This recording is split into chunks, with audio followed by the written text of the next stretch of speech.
1 കൊരിന്ത്യർ 13 അധ്യായം 4 വാക്യം വായിക്കുമ്പോൾ സ്നേഹം ദീർഘമായി ക്ഷമിക്കുകയും ദയ കാണിക്കുകയും ചെയ്യുന്നു. ആ സ്നേഹത്തിന്റെ ഏറ്റവും നല്ല മോഡൽ കാണിച്ച ഒരു വ്യക്തി കർത്താവായ യേശുക്രിസ്തുവാണ്.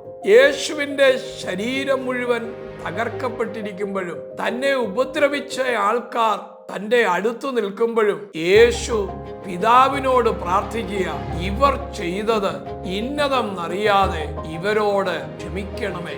സ്നേഹം വരുമ്പോൾ നമ്മുടെ ജീവിതത്തിൽ ക്ഷമിക്കപ്പെടുവാനിടയായിത്തീരും. വൈരാഗ്യം വരുമ്പോൾ നമ്മുടെ ജീവിതത്തിൽ ക്ഷമിക്കപ്പെടാൻ പറ്റുകയില്ല. നമ്മളെ ദ്രോഹിച്ചവരോട്, നമ്മളെ ചതിച്ചവരോട്, നമ്മളെ ജീവിതത്തിൽ ചീറ്റ് ചെയ്തവരോട്, നാം ചെയ്യാത്ത കാര്യം ചെയ്തു എന്ന് പറഞ്ഞ് നമ്മെ തകർക്കാൻ ശ്രമിച്ചവരോട് നമ്മുടെ സ്നേഹം വർദ്ധിച്ചു വരട്ടെ. അതുതന്നെയാണ് യേശു കാൽവരി ക്രൂശിൽ കാണിച്ചത്. കുടുംബ ജീവിതത്തിലും പേരൻസ്, കുഞ്ഞുങ്ങൾ എല്ലാവരും തമ്മിൽ നല്ല സ്നേഹമുള്ളവരായി ജീവിക്കണം.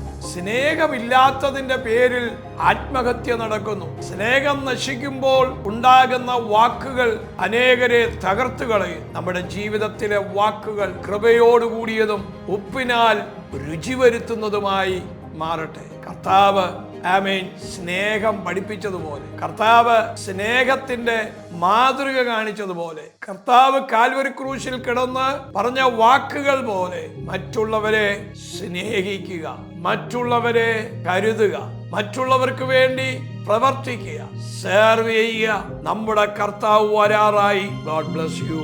Love you.